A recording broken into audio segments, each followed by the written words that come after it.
Hello, hello, hello, and welcome back to another episode of Vox Jed Fight About It. Today, I'm sick, so I'm going to be very quiet. But today is even more incredible because not only do we have one guest, we have two guests, and they're two of the best people in the world. It's Enzo and Bush. Say hi. Woo! Hello. Hey y'all. Best people in the world. Come on now. Yeah, speaking I mean, facts. they're doing the Willow stuff, and we get Yeah, a lot of enjoyment out of it. yeah. Yeah, fair enough. I- Fair enough. You Couldn't even like. start a disclaimer how Enzo wasn't originally planned to be here. I don't Oh want right, to. yeah, no. Bush yanked Enzo in here, so now we're doing our Like, first dual guest Literally 4 episode. minutes ago. We're doing our first dual guest episode, which is great for Jed because Jed is ill. Jed is sick as shit. But it's less good for me because my pre-written questions are all directed at Bush, so now I'm gonna have to yell at both of you. But yeah, this episode of Fight About It is a dual guest episode, which I'm very excited for. How are you guys doing today? What's poppin'? I was just with you streaming for an hour doing Doodle Jump. You were. I just woke up. Fantastic. Morning. Good morning. But getting into Willow related things as I slowly adjust volumes. Like kicking off our questions for the day. How did you two find yourselves in the position that you're in at like the head of a project like Willow? How does that come about? Oh, I can talk about my story first. So practically a long time ago, I think roughly 2.5 years ago. I'm willing to talk about it now because it's just very outdated. But I used to know this guy. Named Plan A, who I'm very good friends with. That I met one day because I used to do a series on TikTok. I used to do a series on TikTok where I basically do an info. I don't know what's the best way I can describe it. Basically, like information about a creator in under 60 seconds. Practically, without going into too much detail, because it's its own can of worms of controversy, I met this guy. From there, I met Plan A, and while they were working on the now server, which is Willow SMP, originally went to go by the name of Pop SMP. Originally, because I was there while they were creating the server, they asked me, "Hey, do you also want to join?" And I said, "Sure, why not?" And practically, that's how I became on Willow. The server was all right. That's the best way. Things really fell flat very quickly, and eventually Plan A left the project entirely. So it was just me and this other guy, and then stuff came out against this other guy, and practically it was just basically.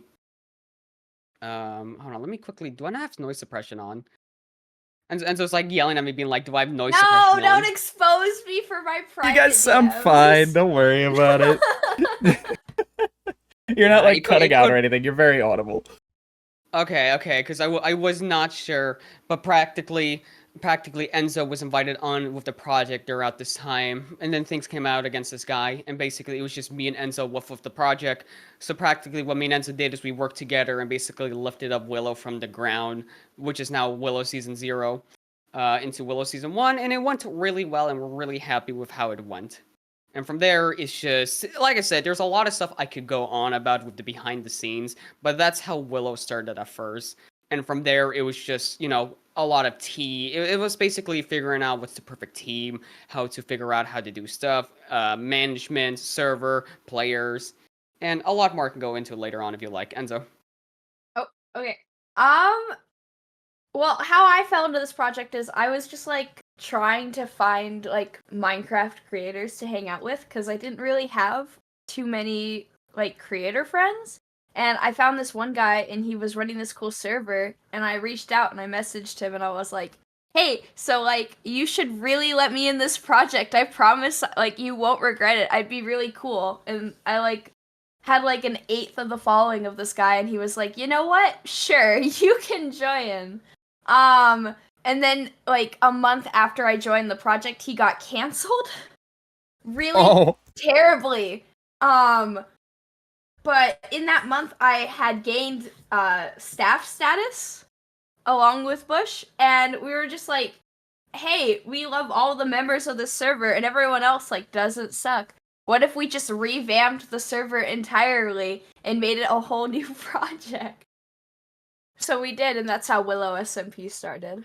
Yeah, and it's the same reason why Chalubi's also on board with us, because while we were revamping everything, Yeah. Chalubi was like, can I help out? Can I be owner too? Because Chalubi, it was a total of me, Chalubi Life, and someone by the name of Sage Green, I hope they're doing well, they're currently out in life right now, would play on the server so frequently, but they left. So basically Chalubi asked, like, can I be one of the owners? And we were like, yeah, sure, help us out. Awesome. I'm glad you answered for Chalubi as well. I would have gotten Chalubi here if I had known we were doing a Willow Owners episode. He's dead. But He's Chalubi is not dead. real. Chalubi is dead. Like, okay, R.I.P. I want to run through here because, like, I have a mental like guest list. I don't have it written down, but I have like a short list of folks who we're very quickly running through that list of like, oh, these are folks that I do content with or that I have done content with that I'm very interested to have on the show. And so like I've sort of started ranking them by how difficult I think it would be to get them to like schedule and show up for the show. And Bush was pretty high up. But like Chalubi is just like the highest of just like I don't think I'm ever getting Chalubi on the show because the like effort required of just like reaching out to Chalubi because Chalubi's cool and they're like, yeah, no, I want to work with you on something at some point. We should totally do something at some point. And it's just like I understand you're like becoming like a doctor and all this, but like oh my god. And like I completely get why, but like there is no way we're ever collaborating on anything because it's like how am I supposed to get in a room with you, you know? Don't For worry, more than we 5 seconds. We struggle with that as well. Also, for the fact, you can easily DM me to do a podcast. Just because I'm busy doesn't mean I ignore my DMs. Well, no, I know you don't ignore your DMs, but it's just like my game plan, Bush, was if Jed, because like Jed kind of like blurted it out, but my game plan for getting you on the show was DMing you and going like, hey, here's when we record. We record every week. Pick a week. However far out you need to schedule it, that's fine. We'll work around that because we're gonna be here anyway, you know. Wow. And so, like, I was expecting that getting Bush on the show was gonna be like a thing of just like, okay, I'm gonna DM Bush, I'm gonna ask if he wants to be on the show, and they're gonna hit me back, and they're gonna go, yeah, sure. I mean, I'm a little busy, but I might be able to. And it's like, okay, well, here when we record, and then I assume in like 3 weeks' time we'll be recording the episode. Little did I know, Bush would reach out to me after Jed like jokingly said something about it and go, "So are we really doing that? What's the status on that?" And it's like, I mean, I guess if you want, and it's like, this week. Voxel. Little did you know, he Do I need really humbling? wanted to be on your podcast. He wanted to be on your podcast. He was waiting. He was like, He's sitting like, "I there want waiting in for his here." turn. You guys were like at the top of our guest list. We just like were afraid to reach out because you guys were so busy with console. Yeah, apparently I found Aw. out recently that a lot of people are just nervous to DM me, apparently. Well, I don't find you I saw- intimidating. I just don't want to. Because I know No, how it's I like- am, right? And I know that I'll barge in and go, "Hey, you want to do this thing?" And it's like, I know that to me that sounds like, "Hey, would you like to come and do this?" But to a lot of other people, what they hear is, "Hey, we're doing this thing on this date, and if you're not doing it, you're not," you know? And so it's just like, I don't want to come off too abrasive if Bush is like busy. Anyway, you were saying, sorry. No, because I find it funny. It's like either people don't DM me because I'm either A, too busy, or they're just too nervous to DM me. And I always tell them, actually, I'm willing to name drop people here, right? Yeah, go As for long it, as I go can for add a it. bad faith. Yeah, actually, so I was in a VC with Nebula, Dust Phoenix, and Smile, and they're like, they were nervous to DM me, and I'm like, why? All I do is play Sonic. I make videos, play Sonic. That's all I do. So it's just very funny to see people be like afraid to DM me, even though I'm like probably one of the chillest people you can meet. Yeah. I don't know, you just I just fear that you're busy and that by DMing you I'm gonna reach out and like interrupt something, you know? Trust me, 9 out of 10 times, and this is for anyone that listens to this podcast, I am just editing, so you can always just shoot me a DM and I'm always gonna see it. He is always editing. Editing's I mean, if you nonstop. yeah, when I'm not editing, you can see what I'm doing right now, and I'm playing Sonic. Yeah. editing is such a thing. We were talking about it on your stream earlier, but editing is such a thing where it just like it consumes. It just consumes, man. But how do you Exactly. find the motivation to edit? Where does that drive you? Is it just like, oh, well, I gotta get it done, or is it like, okay, well, time to buckle down. I can get this done. I can do it. You know, what keeps you pushing? I want to hear Enzo's answer to this because I know I they also tell wanna me hear about how Enzo's much. answer. You hate me. You hate me. I will line up all the videos, number them, and then I will force myself to like sit there with a random generator, and I will make myself pick one randomly and finish it, no matter how much I hate it. It is the worst thing in the world. I hate editing. I want to know where Bush gets the motivation too. Not gonna lie, I don't Money. know where it comes from. Well, oh. You can't just say that. You can't just say No, that. I no. like to make videos for monetary That's gain. Vox's That bit. is the answer. All right, to give you a genuine answer is I always believe because I was talking to Vox on my stream earlier, where there's like a lot of people who genuinely surpass me when it comes to like editing. Two examples that came to the top of my head were Joni Jean and Curbs. Those two excel in editing, and I really want to reach levels of that type of degree. So one of the reasons why I edit is so I can just get better at editing. And I was talking to Vox about this, and I don't mean it in bad faith, but I'm be like, one of these days I want to be in a position where I can surpass them tenfold, because I don't know, it feels nice having some type of competition because it forces me to improve and edit better. So to give you a few answers, it's basically number one, money, because we all need money in this day and age. But it's just another answer is just to get better at editing and see how much I can improve on my abilities. Right, right. But like, I want to extend that question. I want to extend that question further, just a little bit. When it comes to just making content in general, what pushes you? What is your bar? What is your motivation for like, this is why I do it. This is why I do it, and this is why I'm gonna continue to do it. Like, what drags you out of bed to your PC to hit start streaming and or start recording every however long? This is like Uh, directed at the both of you, of course. For me, I think the best answer is just the possibility of just a better future. Because if I wasn't doing streaming content, I really don't know where I would be right now. Because I'm the type of person that just doesn't know what to do with his life. I really don't. Anybody asks me what I'm going to be doing after college or after high school, I just tell them, I don't know. I figure it out as I go because I don't know. My actual real life is just not that interesting to me. Yeah, I go on many adventures, but it just was always a bore to me. So I always do content because I think of like I have a better life doing this. It brings you joy. Yeah, yeah, it makes you Practically. happy, gives you purpose. That's one of the more noble reasons. You know, I was expecting a double down on the money bit, but No, If money. I just blow up, my videos are gonna make me so much money. Oh my I god. mean, I'm willing to talk about this. I'm literally making $130 off my Is that how off much you my made last off of video. the video that Off got of like that, 100,000 100K. hits? Yeah. Yeah, and I'm hoping my next video, cause that could be its own segment if it's just me by myself one of these days.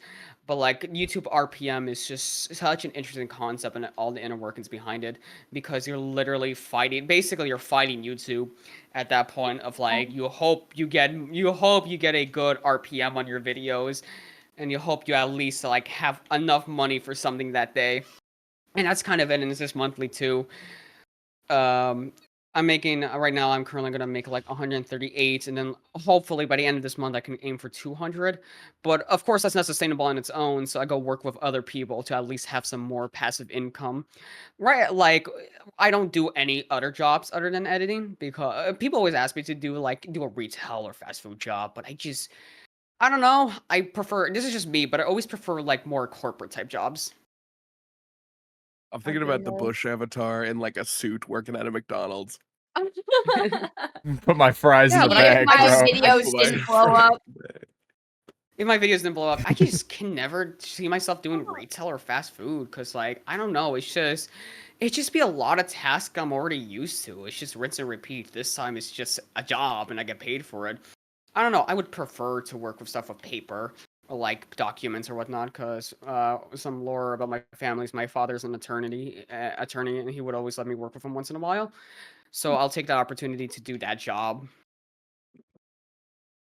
Right, right. But Enzo, what do you have anything like input Oh on my that particular God. question of like I why forgot that why was do the you make question. I things? was just sitting here listening to Bush, and I'm like, oh, we're talking about jobs now. Okay, great. No, I don't know. Whenever I stream and like long-term viewers and like chatters will come in and be like, oh my gosh, how are you? How was your day? I'm so excited that you're streaming. I literally explode with excitement. Like, I'm literally just like, oh my god, oh my god, oh my god. I'm so excited. So I think that's why I like to stream. Um, I think a big motivator for creating content, like doing projects, kind of like Willow SMP and Console Craft. I don't know if you saw, I'm doing a little secret project for my birthday. It's gonna be like I a did Willow see, yeah. SMP Oh, for yeah. 24 hours. It's gonna be a whole fresh server. It's gonna have lore, boss battles, stuff like that. But it's gonna be open to the public, so viewers can play. They'll come into my stream, they'll get the IP, and then they can join and be a part of the lore. And it'll be like, I feel like we have a lot of community members who maybe haven't started creating content or haven't really like joined the spear, who love the projects and want to play but have never had the opportunity. And this is kind of like their chance to like, you know, kind of like show us what they got. Basil has to play, legally required. Saying that now, You keep attempting to poach my husband. I am gonna poach your husband. Oh my gosh. He's happy to participate. He's happy to participate. It's just like He is going to the participate. logistics of participation are difficult to manage. We got But we got it this this. time. We got We this. got We it got this this. time. We got Yeah. this. Oh But no, my yeah, goodness. that's like a very neat project. I love when like the opportunity arises to like let viewers in on like the fun one way or the other, whether it be like through like crowd control or like through like doing like playing with viewers in games and whatnot. That's a lot of fun. It's a really solid time. And like I totally agree about the like seeing returning faces and like being like glancing over at your chat and going like, oh yeah, hey, how you doing? Oh wait, I recognize that name, you know? And like building regulars and having people who come into stream just to hang out and say hi and lurk or like even just chat for a while, you know? Like those sorts of those sorts of interactions really keep me pushing of like, you know, people care about the things that we're doing, and I find that like fun and interesting. Yeah, I think there's a huge difference between having a bunch of viewers versus having long-term viewers, you know? People who will show up and support you whenever they can, and they're like genuinely interested in your content. It's Yeah. so nice to see recurring people. Yeah, it's nice because like sometimes there are times where like, you know, sometimes regulars don't come through and it's just a revolving door of like mostly bots and the occasional like, you know, the occasional bot and like a few people coming through and just saying hi and checking out the stream and going about their merry way, and that's nice and all, but like it's nice when that revolving door of folk stops and somebody like gets off on your side, you know? And it's just like, you know what, I'm here for good. This is where I want to hang out now. I don't know. It really feels like a personal success when it's like, oh, I've got somebody who cares and wants to It's stick a around. huge success. I have a couple chatters that they'll come into they'll like watch my streams, but every couple months they'll drop the like followage and they're like, I've been here for 2 years. I'm a huge supporter. I'm still here. God damn it! And I'm like, oh my god, you're crazy. I still talk about this because I love it so much as an idea, and it hasn't left my mind at all. But I saw this streamer on TikTok who does just chatting streams as like a VTuber model that they made, and they're an artist, and they're like, yeah, I like my streams to be very highly interactive, and I've got like this one channel point, one use per stream redeem that's just a check-in, and what it does is they check in and it pops a little card up on the corner of the screen that's like, X username just checked in. This is like their 4th or 5th check-in in a row, and they've done this many check-ins total, and it's like such a neat little appreciation thing for simply just watching and just like showing up to the streams for a couple minutes. And I think it's such like a neat engagement thing that I'm going to steal at some point. I just need to figure out the logistics to get that to work. good. You should steal it. I love that that's the space we're in with content where it's just like everybody's just like it's inspiration. It's not like stealing, of course, but it's like Yeah, it's just a lot of like, oh, I like that. I'll have that, thanks. Oh man, that kind of thing is so good and so fun. But real quick, directing the conversation at Bush for 1 second, because this is one of our generic questions that we ask pretty much everybody who comes on, and I don't know if it applies for Enzo because Enzo's just Enzo. But why a Bush? Why a Bush? We've asked Oh. everybody this of like Gosh, why this they is- choose to present the way they choose to present. I got a big Gosh, question. this Why a is- Bush? It's the reason why I'm struggling is because it's such a stupid story that I tell it a lot. Yeah. So back in 2017. So do you guys Vox or Jed, do you remember like the streaming platform Mixer by any chance? Like, I by remember Microsoft? Mixer, yeah. I would occasionally stream on Mixer because it was like default into Xbox, and it's how we Into would stream games Xbox. to friends. So there was a streamer that went by the name of Commanda Boom that I became great friends with. And there was this mod, I forgot his name, but there was this mod that I would also become good friends with. And basically I would play with him on occasion. But so around this time, Fortnite added the bush. And practically, I thought it was a stupid concept. I was like, it's not gonna work. It's such a stupid item. And basically, my whole bit with that group, with that community, said the bush was dumb. It wasn't until one day I made a bet with the mod, being like, on Halo 3, it's gonna be a 1v1. If I win, he would have to write a whole like apology explaining why the bush is actually a god awful item in Fortnite. But if I lost, straight up, I would have to give some V-Bucks, and I would have to change my name with something with Bush inside. So practically, you can probably guess how that went off. You lost another bet. Another I one. lost a bet, yes, many years ago. And the funnier part is that, contrary to belief, the name Sebastian isn't my real name. It's just a random name that I was just given in a generator. So basically, Sebastian had a very convenient placement to put Bush in it. So straight up, I just swapped the words and Sebastian put Bush in there, and Sebushtin was made. But for simplicity, people didn't know how to say Sebushtin, so I just told them, just call me Bush. And literally, it became a full name at that point. So people now call me Sebushtin Bush, Sebushtin B Bush, or just Bush. Right. That's a funny story. That's a lot more than we got out of like Peanuts, for example. We didn't get to ask Peanuts on the podcast, but we asked them on a stream once, just like, why are you Peanuts? Why are you the way that you are? And they took that as a like, why is my username what it is? And they were just like, I don't know. I asked my brother, and he was like, you should put the word Peanuts in your username, and that's the story. And that's like, a lot of the stories we get with that question. So like, don't feel bad about it being kind of a silly story. But I guess I can point that at Enzo a little bit. Why are you Enzo? Why ENZ_0 Why are you or just real? 0? Why Why is that your username? Why is that your branding? Yeah. Oh my gosh. I don't even remember. I don't even. Okay, wait. No. When I was like 8, I used to like play video games with my dad, right? We played a lot of Borderlands, and he was trying to figure out a username for me.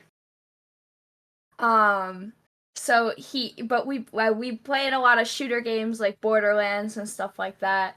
And my first like real name starts with E, and he was trying to pick something. But there was like a bunch of usernames chosen, so he chose the username eGuns with a bunch of Z's, and then an underscore and a 0 underscore. And it was my usernames for everything, and I was like, oh my god, I want to like have my current better username have a little bit of like the pieces. So I like kept trying to get that with like less letters, but they were all taken. And then finally I ended up with Enzo, and it was like, yes, this is available. You can have it. And I was like, oh my god, I guess I'm gonna choose this now. Oh And it man, just ended up like that. I've got to. I want to bring something up. So Vox, one time, I had to go on Name MC and grab your skin for a God. thumbnail. And Vox looked through your usernames and went, I want to know the story behind e-guns. Oh no. Oh right, I forgot about that because You I had to did. grab your skin because I was putting together a thumbnail for one of the console craft videos, which we're gonna talk about console craft. Don't worry, that's on the list Oh, of topics. goodness. But like I was grabbing your username for a thumbnail or grabbing your skin for a thumbnail, and Name MC, obviously Name MC shows all your previous like aliases, and I was like, Yeah. this goes back to like Exposing my e-guns at some point. I want to know what that's about. I'll have to ask them privately about that at some point, because obviously I'm not gonna like drop an old username on you like on stream or something, God. you know. So I was just like, I Right. want to know what that's about. Just taking a mental note, and I guess I forgot, but Jed remembered. He did consider just DMing you e-guns and then just Yeah, seeing where that we goes. did I consider the would lost idea. my marbles. I would We did lost consider my the idea of marbles. just like like next time we interacted with you, just calling you e-guns at a random point and just seeing if you picked up on it at all. Oh, There were a I couple would've ideas, but I gone was like, crazy. I've had some silly usernames in the past, and I would not want that thrown back at me. So I would cringe so hard. Yeah, But what's up with Voxel, huh? What's up with uh, Voxel? I did a lot of art with Q. I was looking for a rebrand from an old username because it Yeah. had my legal first name in it, and I was like, I should No. probably divert away from that. And because I made that username when I had that username, that previous username, since I was like 8. And so I was just like, it's probably time to put it to rest. And at the time, I was doing a lot of voxelized art with like cubes. And I was just like, voxel's a cool word. I'll take that. You know. But no, yeah. How have like Bush with your Bush story and Enzo kind of answered this with their like story there about like how their username evolved. How does that like how has that like taking on these names like evolved like and like affected you as a person or you in your content, if at all? Because like I know that like what's in a name, everything, it's the first impression people get of you. So like how does that affect your day to day? I think because my name is just Bush, it is such a simple name that anyone in the world can like easily say it.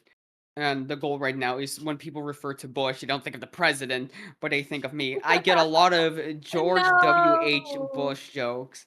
And, a certain event that happened on September 11, 2001. I get a lot of those jokes. So straight up, the goal is just so people like can see. It's just more originality at that point. It has devolved my life where like people know that who Sebushtin Bush is, what I do, what content it is. Trying to be the only person with a plant on there. There's people with plants on their head, but my goal is just to make sure that I'm the only one standing. So what I'm Just gonna hearing get is you're murdered. actively challenging everyone with any sort of plant-based head accessory to a duel No, to the just a death. bush. That's what I'm hearing. The better Just version. No, bushes? just bushes. Yeah, anyone else, if they want to have a flower head, they can have a flower head. But when it comes to a bush, I believe I am the superior plant, and it's just canon at that point. Twig, watch out. Yeah, Oh, Twig. We gotta keep him protected.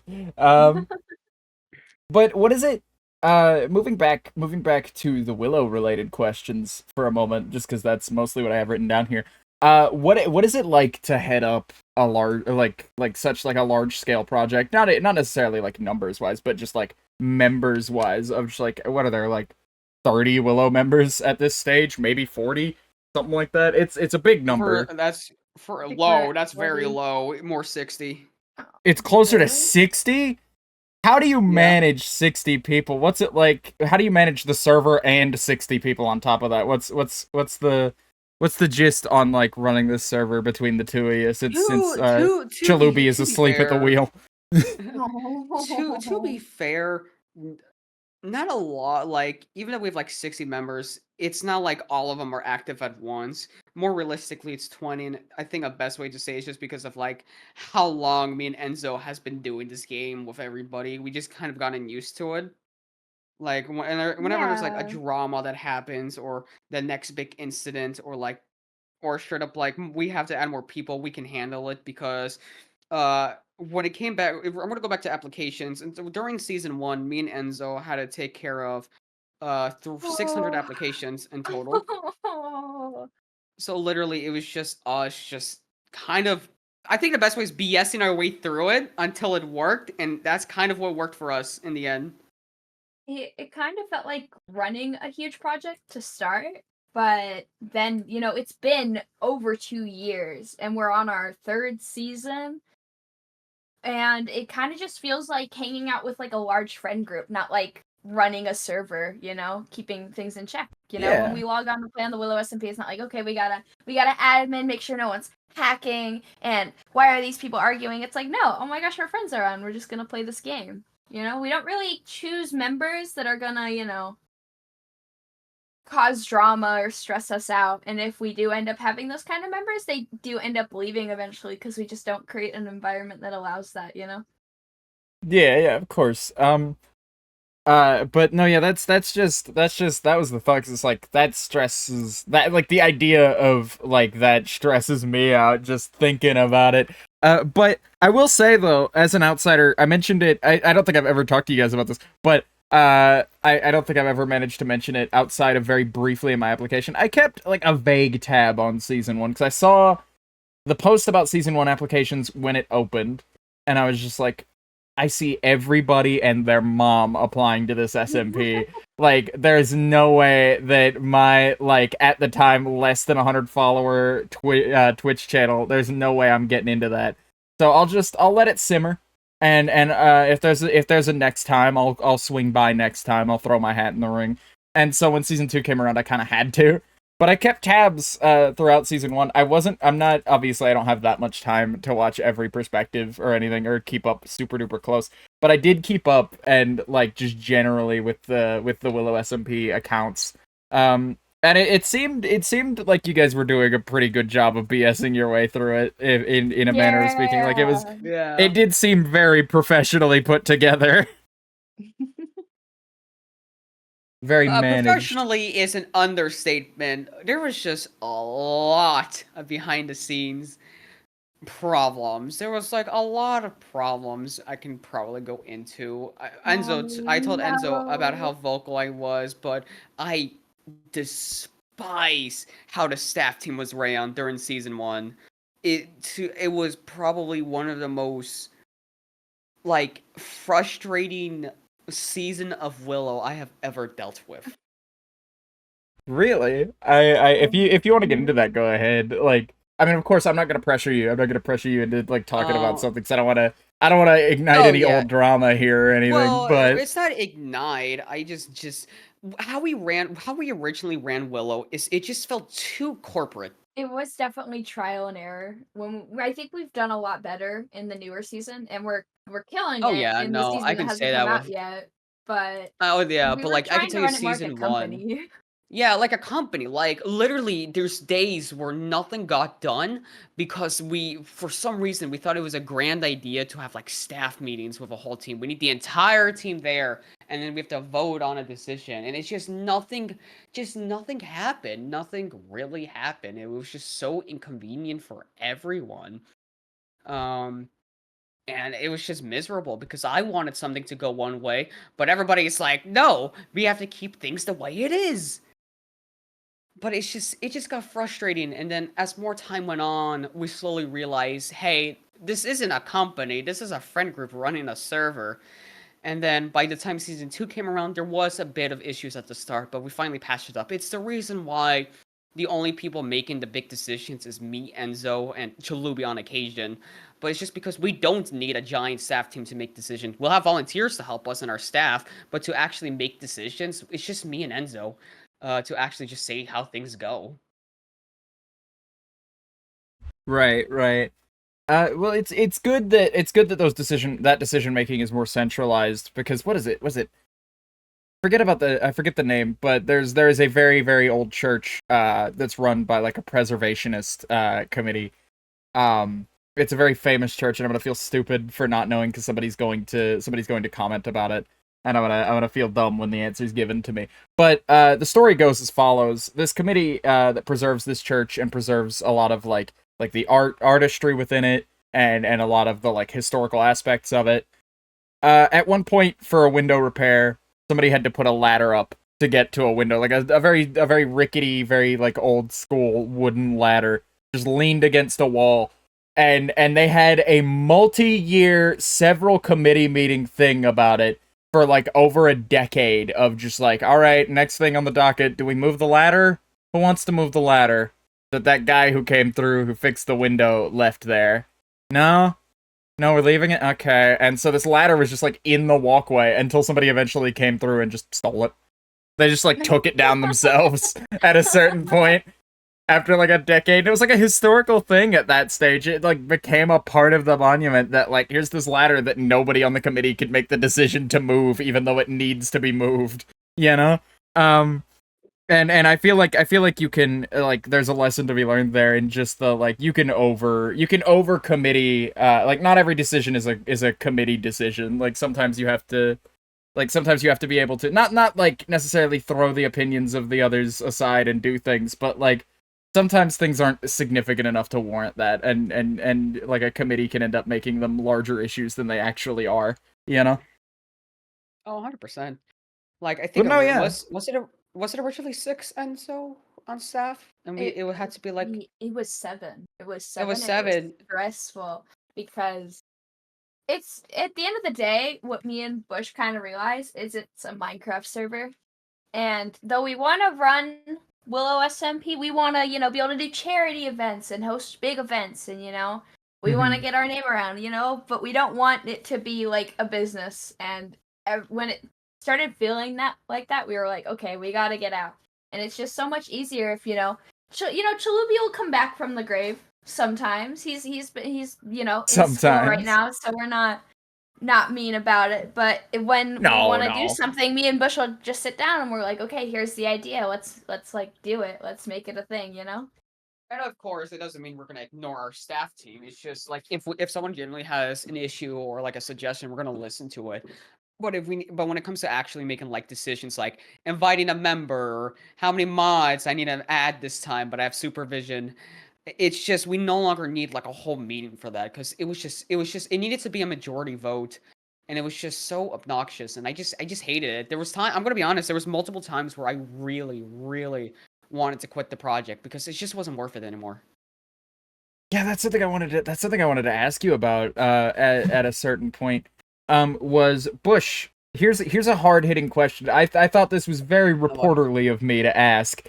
At some point privately in a Discord, in the private Discord for Willow 2, you were solving some technical issue that someone was having, and then you got asked a question about like the future of the server and like how much longer it'll go on for, and you were like, yeah, I don't know. I'm not sure how long the server is going to go on for, but when it's over, I think this will be my last Willow project. I think I'm done. Like I think that's a wrap for me. And you that's the statement you gave, and then like a couple months later things ramped up in Willow 2 with the tech issues, and then you're launching Console Craft, and you're talking about how hype you are to do that and how hype you are to do Willow 3 after that. And it's just like I wanted to ask, what changed? What were you going through at that stage that made you like switch off and decide that like, okay, Willow is not something that I want to work on anymore, and then go, actually, I want to do several more Willow projects and open the door for even more. What happened there? First off, I give you props for remembering that comment. That's something I would do. So I give you major props on that. To give you an answer, depression. It was just depression. It was sad. It was just because like it was because to be honest, it came to a point in time with Willow where it just felt like there was just nothing more to after it ended. It's just, oh, we have a story to complete. Okay, because something that happened is there was this period in March where we did lore every day, nonstop for a whole month, and I got so burnt out of it. And it's just, and I was already depressed, and I was already having a bad experience because this is what I meant. There was like some issues behind the scenes. It's just there was all these contributing factors. It's just like I was just not happy working on this project. If I wanted to work on a project, I should be happy on what I'm doing, but I just wasn't. So I really needed something to like I kept telling Enzo, there's like days where I told Enzo where I just want to be done with the project. I want to be done with the project. Once it's done, I'm done. I'm not having fun. I'm miserable doing this. I don't want to do it. And Enzo can tell you like how many times I have told her that in a VC. But the thing that reignited my spark was actually console craft. Just one day when I was just messing around or just looking up videos, I saw a mod called Legacy 4J, and I was just so intrigued by it because it was just basic because of the nostalgia of Minecraft that I grew up on. It reignited my love for the game of how much I miss its simplicity. So when I actually decided to take up because the fun fact, originally Consecraft was not supposed to be a project off of Willow. It was supposed to be a more centralized project. So when I made Consecraft, it was really just going to be like, all right, it's my own project. It's not important to Willow SMP. But then in that moment, I realized, wait, we have a platform with 1,000 followers, almost like 1,500 followers. Why don't we use that to like promote other things we want to do? So this way, I don't feel like I'm trapped with just Willow SMP. I have this platform that I can use to expand various different projects I can. For example, Consolecraft. For example, Consolecraft. I decided to throw Consolecraft canon to the Willow timeline, and people loved that. And basically, a lot of the events that has happened, for example, the henchman time travel shenanigans, for dark storyline, for what people wanted to do in the future, and it gave this opportunity for me to invite people and examine people like should they be a good fit to Willow. And I wanted to invite everybody originally, but I just wasn't sure what Enzo would think about it. So when I was talking to Enzo, oh yeah, I want to invite a few people. Enzo's like, why not invite everyone? And I'm like, we can do that. And she's like, yeah. So I invited everybody, and that reignited my love for Willow because it just realized that I should not just keep myself limited. Because a plan we wanted to do way before season 2 happened was we wanted to expand Willow, but we just never did. So I took the opportunity to finally expand Willow to what I wanted to be, and it shows because our next project, on a project that's entirely controlled by Chip Shrimp, awesome person, they want to do a Pokemon server, and I got a team on board to help out Shrimp, and everybody was just so hype about the idea. Everybody was thinking about let's do gym leaders, let's have Team Rocket, let's not make it, heavily modded, but because we have Cobblemon, we can make it fun and make it simplistic and we can just have a good time working on the project. And that's why I changed my mind because it's just like I genuinely see myself having a future working with Willow instead of abandoning it. And I will say there has been times where like my love for Minecraft has just died down, but eventually it came back up, and this was one of those moments. So I see myself continuing to work for Minecraft over the next few years. I think there will be times where I think about quitting, but ultimately I think I'm just gonna stay with the project because of how much it has done a bit. It changed my life for the better. Hmm. Yeah. Yeah. Speaking Um. about the adding No, people Jed, you go ahead. in console craft, I think it was very funny. And Oh, I you're talked going about this exactly where I wanted to go. Okay, go ahead. when I first joined, I was very concerned, and I was very like, well, I don't know, I don't want to do a video application because that's a lot of stress for me. I think I'm just not going to bother. I want to get into Willow eventually with Vox, but I don't know. It's a lot, and I'm a really really small streamer, so I was like, I'm just not going to do it. And Vox is like, just put in an application anyway, and I ended up getting in, of course. And then I think it was day one of console craft. Like Vox jokingly did a pitch for me to get into Willow, and you Enzo were just like, "All right, yeah." And Yeah. I thought that was joking. I thought that was like wholly joking. Um, and I thought it was just like a haha funny. And so when you posted on your Twitter like, "Why should you be in Willow?" I put something there, and you were like, "You're in, dude. What are you doing?" And I think that's really like it was a very funny moment for me because I was like, oh, all right. I was real nervous about all this, but um, I thought that was a really really fun part of it, and it was nice to see everybody else allowed to get into Willow as well. at the end of the season, he's hearing everybody like fully get announced and be real hype about it. Yeah, my no, goodness. you did not go. You did not go exactly where I was expecting you to go. I thought you were gonna go. You did a little bit because I was going to talk about day one of console craft. And I will definitely open the floor because I want to hear what you two, what you guys' days were like on launch day for console craft and just having to run that whole thing and participate. But real quick, I wanted to talk about that pitch because Dark had done a pitch for Harlow, and then Enzo just kind of walks over and goes, "Okay, now what's your pitch?" And I was like, "What do you mean? What's my pitch?" And you were like, "Jed's here. You know Jed and Willow, right? What's your pitch?" And I was like, "Okay, well now we got to do something." You know. And so that was a funny little moment that we had, and I thought that was great. But it was such a struggle. I remember, Jed, because you were like, "I don't want to put in an application. I'm not gonna get in," you know. And I was just like, "No, do it anyway. I'll vouch for you. I'll vouch for you." And I was just like, I was very scared about vouching for Jed, even because like, I don't know, I'm kind of the new guy around here. I don't have any like sway one way or the other, and I don't want to like seem like I'm coming in, breaking the door down, and like ushering all my friends in behind me. You know, and it's just I mean, like to I be got very worried. To be fair, and a bit of shade, but we did kidnap a lot of moist SMP people. We did. Yeah. We're like, you, we like you. You're ours now. Sorry. Okay, I will say now, unintentionally, we did not know they were. I'm gonna be real. I did not know most of you were a part of Moist SMP with the first wave. So when we found out, we're like, oh, we just kidnapped, I think, a good chunk of Moist SMP's active members. No, Moist SMP, if you listen to this, you're awesome. You're awesome. We're sorry for stealing your members. Yeah, I felt bad because I got into Willow and Moist 2 was ending, or Moist Season 3 was ending. Gosh, I'm getting my numbers all swapped around here. And I had to like it was on the verge of ending. Like they still had a month, but it was very back and forth, very touch and go there of just like, okay, but I might have to close the server early at some point. We've already done our final lore event. The server's just kind of open now. So I was just like, okay, I'll close my lore off and then because I got into Willow, so I'll close, or before I got into Willow, I was like, I'll close my lore off, and then if I get into Willow, I'll jump ship to Willow, because, like, this server might be up next week, it might not be up next week. I don't want to put it in my stream schedule, and then, like, not be able to have a character ending, because the server ended early, and it's just, like, and it's nobody's fault, it was just a very haphazard time. And so, like, it became, like, okay, my character's story is over, oh, shoot, Willow starts on Friday. Well, I guess I won't be able to do stuff after that, you know? And so I had to jump ship because I just don't have the room in my schedule for more than one SMP at a time.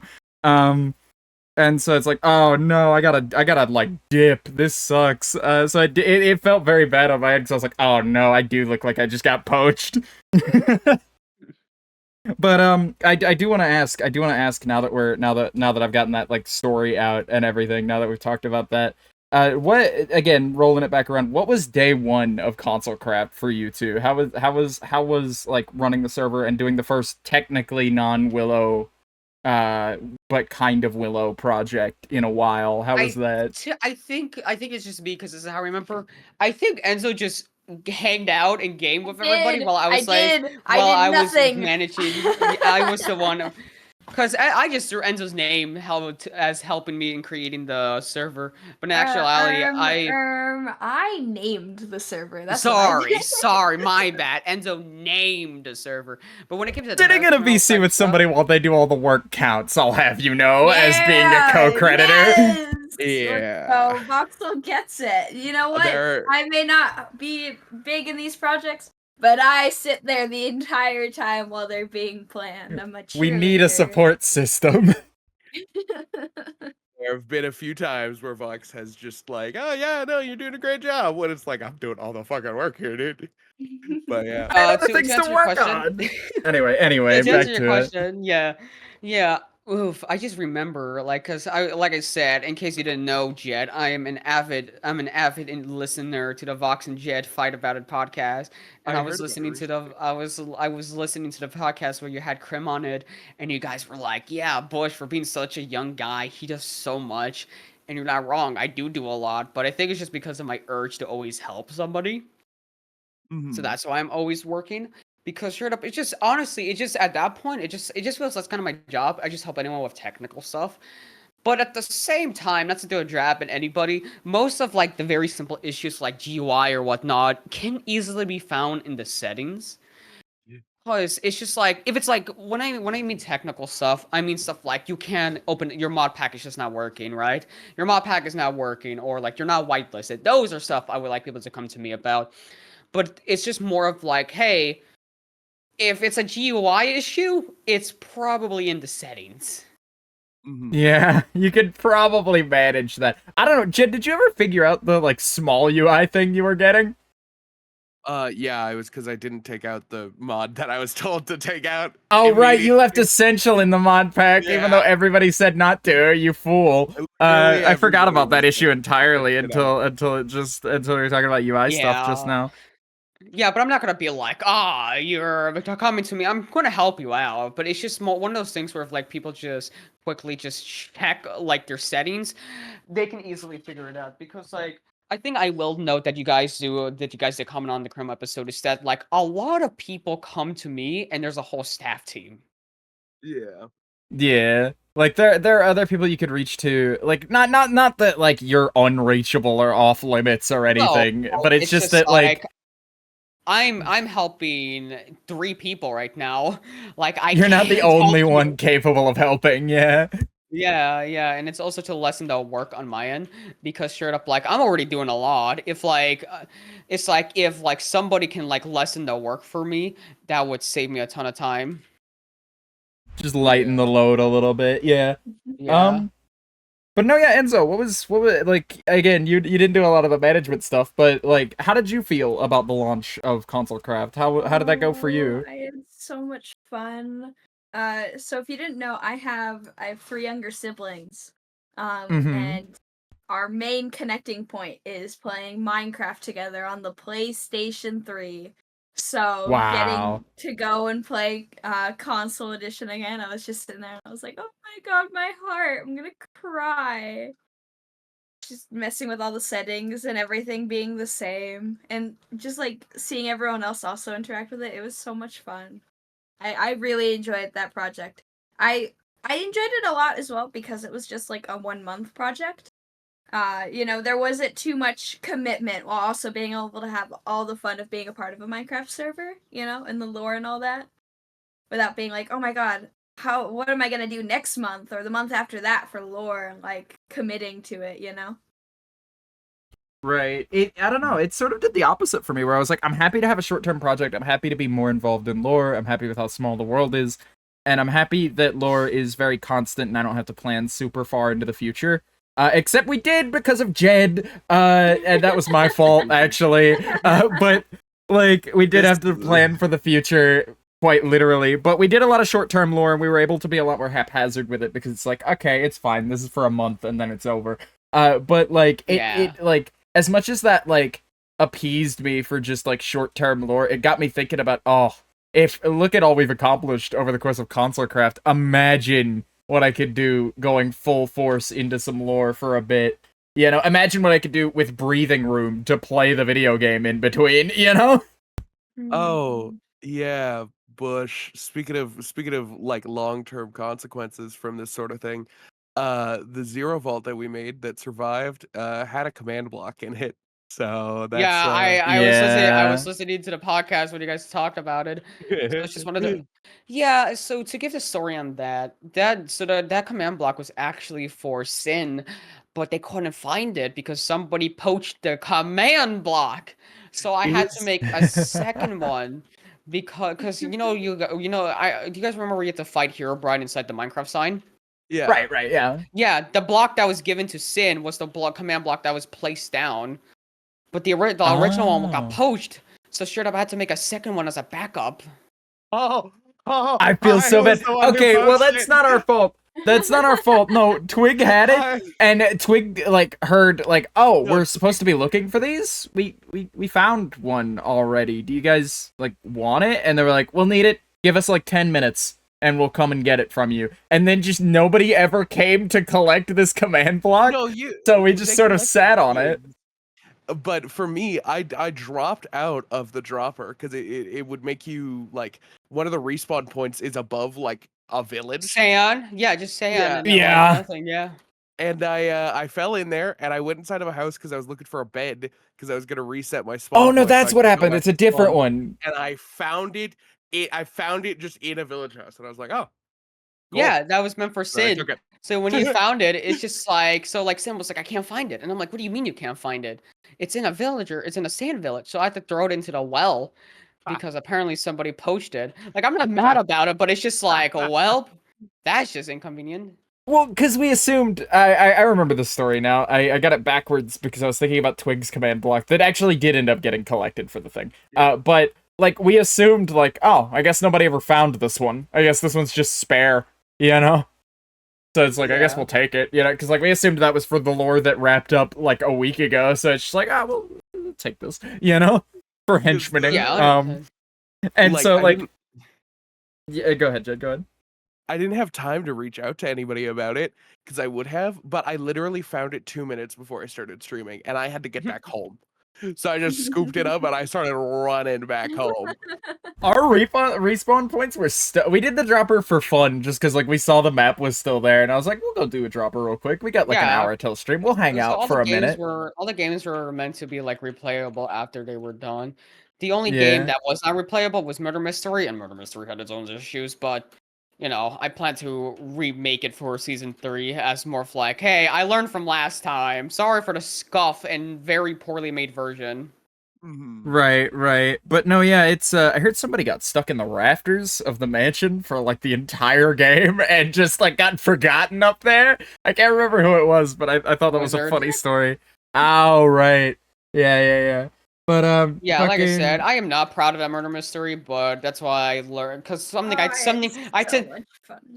I tend to quote this a lot from YouTube Shorts video, but like, have any of you seen like those Marvel comic ones where it's like Tony Stark always learned from his mistakes? Oh yeah. Oh my god. Yeah, No, I so know that. basically a joke that I always do is like, oh well, I learn from my mistakes every time. And I do mean it when I say I learn from my mistakes. Everything that has happened, I at least do my best to learn from my mistakes because I genuinely want to try and improve as a person and grow as a creator. Because like I said, there's a lot of mistakes that I have made, but ultimately at the end of the day, it's just to improve as a person. Right. That leads me to perfectly into a question that I had prepared for you, Bush, but like actually just applies to running Willow in general. But you know, you say you learned things from like the technical difficulties in console craft. I wanted to ask you because you've mentioned in the past that like when we were like wrapping Willow 2's technical difficulties and figuring out what to do there, you were like, yeah, I'm gonna learn from this. I'm gonna take it, and I guarantee next season this will not happen again. I don't know how. I don't know what I'm gonna do to like prevent it yet, but this will not happen again. I have learned from it. Let's go have fun on console craft for the month, and then I'll sort it. You know. And then you did console craft, and you were talking about how great console craft was. I don't remember where this was, if this was on like a stream or if this was just in a call where I was like eavesdropping I or think it was a something. call. But you were just like, oh, console craft has been so good. I've learned so many things about how to improve and how to do basically just server management, how to streamline it and do it a lot better. I wanted to ask, what exactly have you learned, and how will that play into management in season 3? Of course, no spoilers, but Actually, give this us what one you can. and this one and this one I can say because Enzo brought to my attention. But me and Enzo were talking. It's like the mods is not what make the server; it's the community. Cause like originally, my biggest fear was like we just didn't have enough for people. Well, my original fear and why there's so much mods on Willow is because my original fear was like, oh, there wasn't enough to Willow. There needs to be more, and that's something I always like had a bad mentality about. But me and Enzo were talking one day, and it's like it's not really the mods that make the server; it's the community, and it's the people that play on it. And Console Craft was that thing to kind of make me realize you're right. Because when Console Craft was happening, me and Enzo were talking about it, and we were like, yeah, you're right. We don't need 100 mods to make the story entertaining. It just showed on Console Craft. There was barely any mods on Console Craft. It was like basically, I think the most was World Edit from the Fog, and that was just it. But it just shows how we don't need to overcomplicate or add a lot to make a story entertaining. Right. That tracks. Enzo, do you have anything to add on that?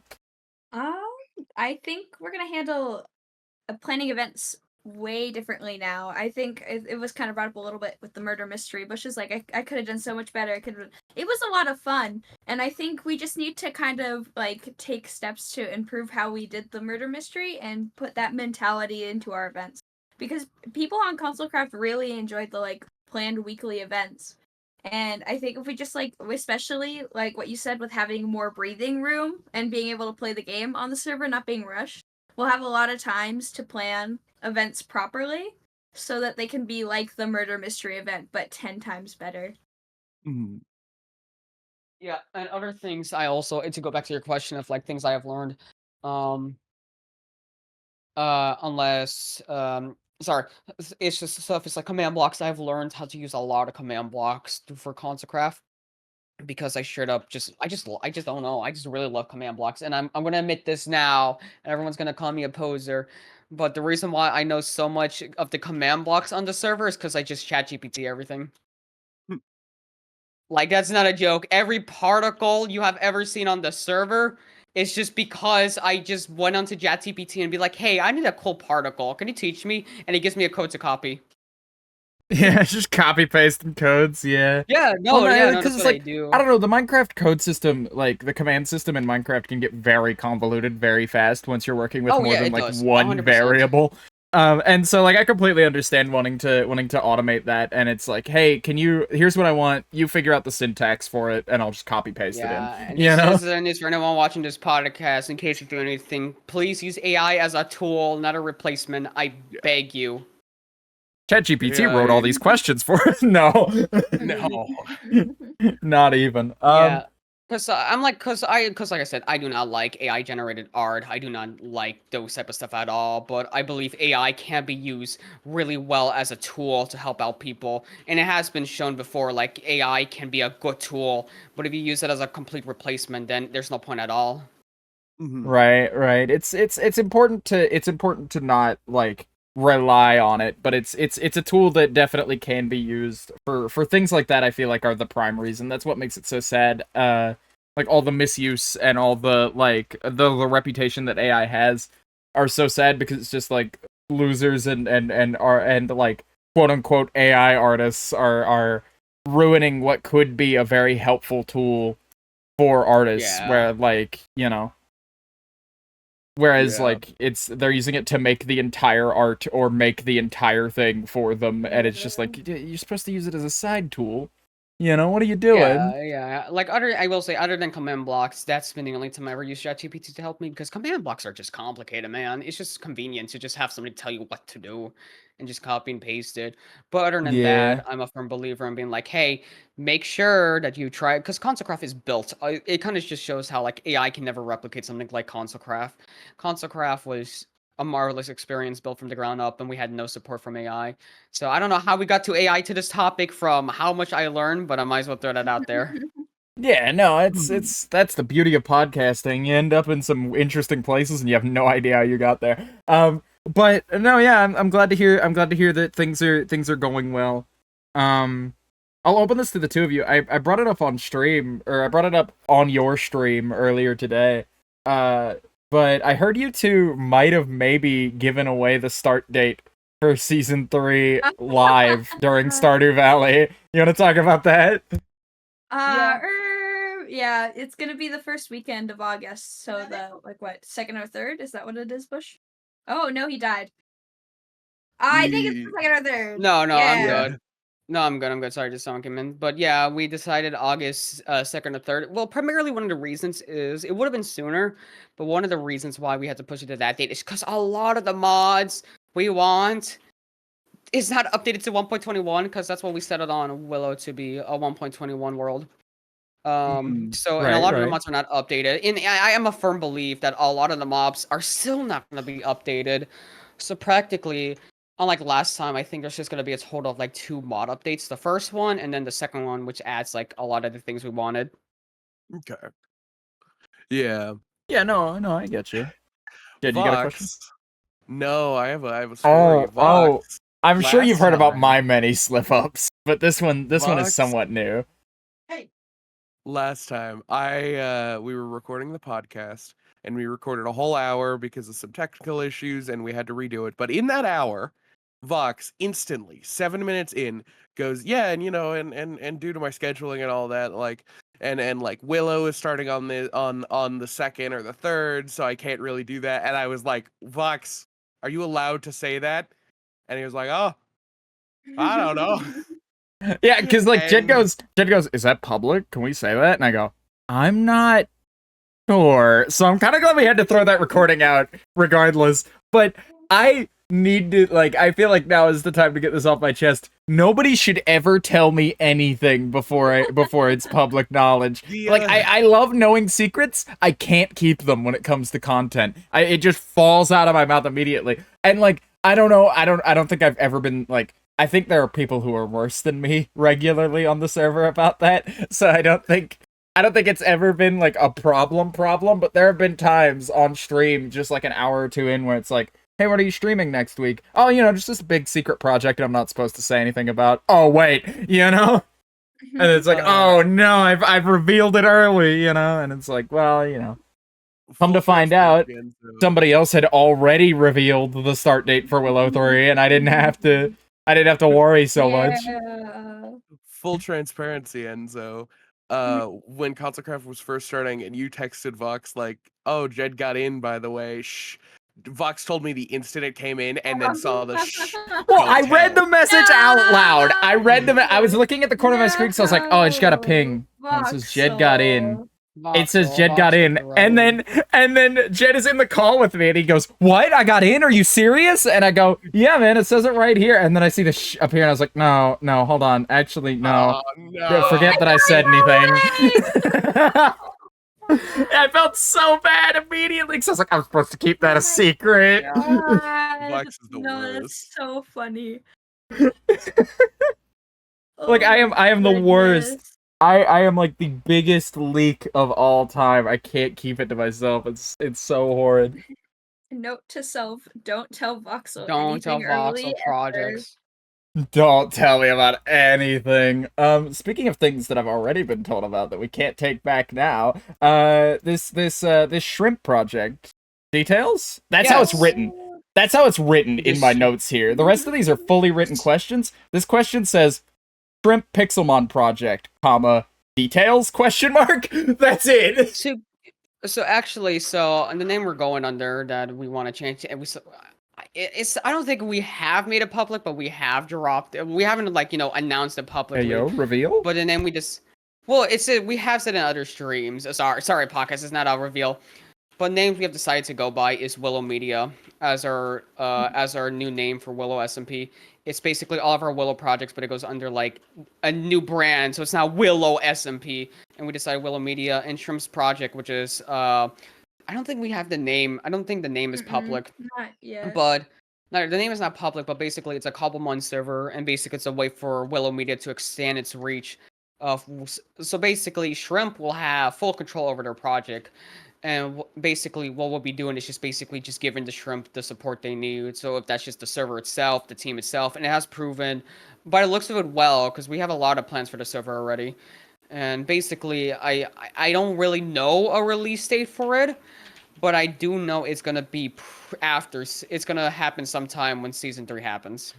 Mm-hmm. I have to wonder about Cobblemon though. It said that it wasn't involved into Willow SMP's lore, but the same thing was said about ConsoleCraft. We fear a bait and switch. Well, no, because this project is fully entirely controlled by Shrimp. So if for some reason Shrimp is like, we're gonna make this canon to Willow, that's a whole. It's not as easy as like, okay, it's canon to Willow. It would be a whole conversation, and at this point, I wouldn't even make it canon at all. Sorry, Shrimp, if you see this. Pokemon. Okay. But Pokemon. But no, yeah. You got another question, Jed? You got another one you want to throw out there? No, I got another question. You could go. You're out of questions. Wow, can't believe it. Unprepared. Can't do a podcast. What a loser. My throat hurts. Awful co-host. Wow, that's I'm gonna crazy. delete you from existence. All right. We gotta be careful about that. I threatened to car bomb Jed on stream last week, and then I was like, I shouldn't say that. That can get me banned. I shouldn't threaten. That would get you. That is like firmly against TOS, and I don't even have to check. You know. But we could say that kind of thing here. We're on YouTube these days. We're allowed for the podcast. But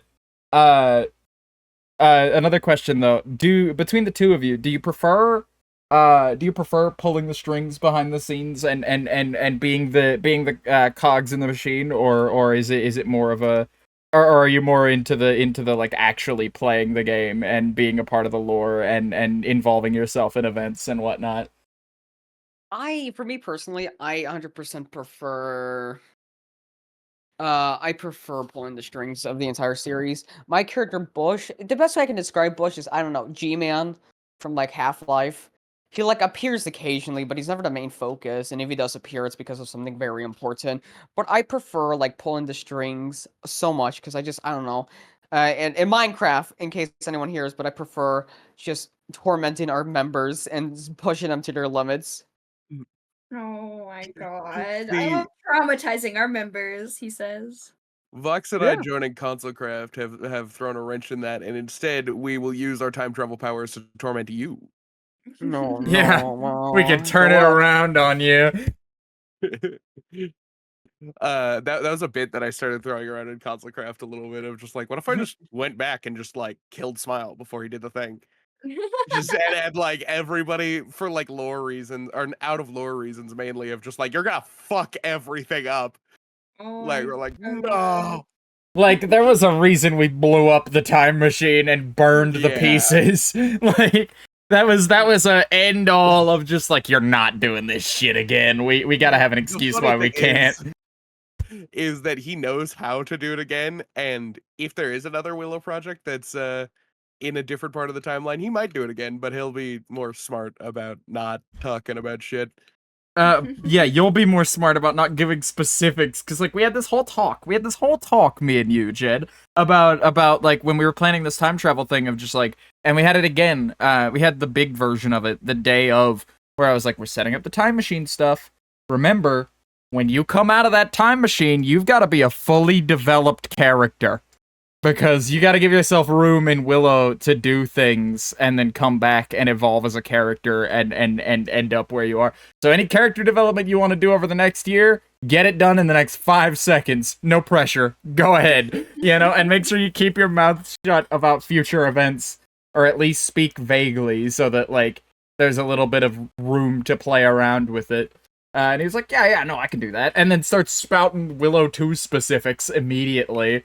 And so it's just like, okay. God. So we had to do something really convoluted for the Willow 3 rewrite, which I won't get into because I think all 4 of us are apprised of that situation. But the timeline is gonna get worse. I can't Oh, wait. yeah. There's multiple timelines now. There's a second timeline that's Willow 2, but Jed is there. And that's the whole thing. And it starts and The ends there. Communist Manifesto, except Tony Hawk gets to keep all his stuff. Oh my Exactly. God. But no, yeah. Lore aside, like you're more of a management guy, you would say, Bush. More of a I prefer setting managing, things yeah. up. I prefer keeping the strings. Do I ever want to? What's the word? What's the word? Do I ever want to ever show that I'm a big part of the story? No, not really. I might occasionally traumatize Dark here or there, but I'd rather pull the strings like I was doing with Herobrine. Mhm. Right. Enzo, do you have an answer to this particular question? The Oh like my which side of goodness. things do you prefer to be on? I don't know if I prefer one or the other because, like, especially not being too heavy, being a part of the team but not being too heavy in console craft, getting to experience stuff like the murder mystery for the first time was so much fun. But it kind of inspired me being like, I want our players to feel the way I felt during the murder mystery event. I want everyone else to like feel excited and have a bunch of fun. So I guess I could say I like both, but I want to prioritize our members just having an absolute blast, you know?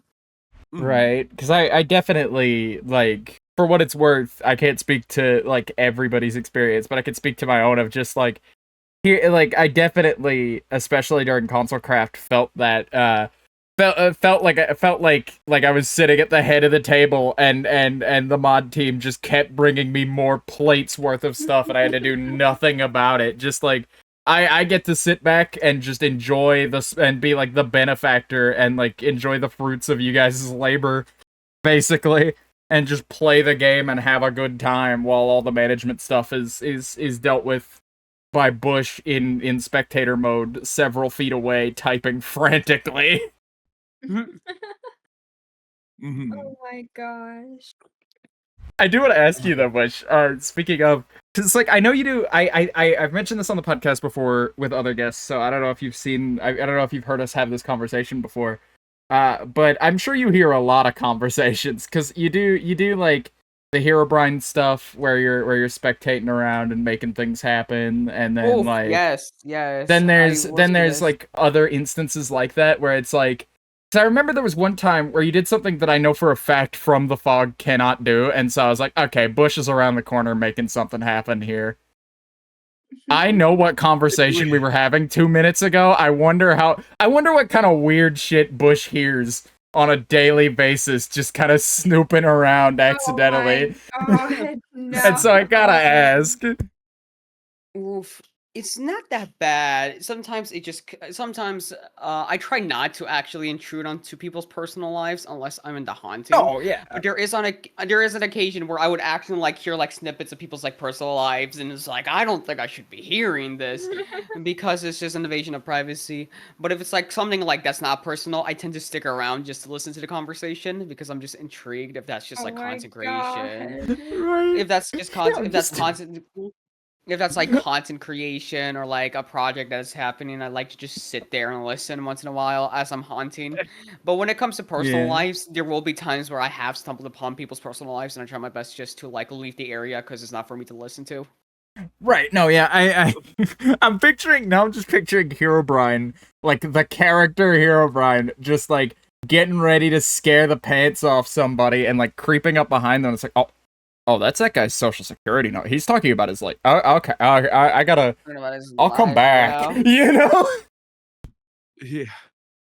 just like No, back it off. I'm just like, oh, this guy's talking about like his like fishing trip with his kids later this weekend. I'm leaving. I'll come back, you know.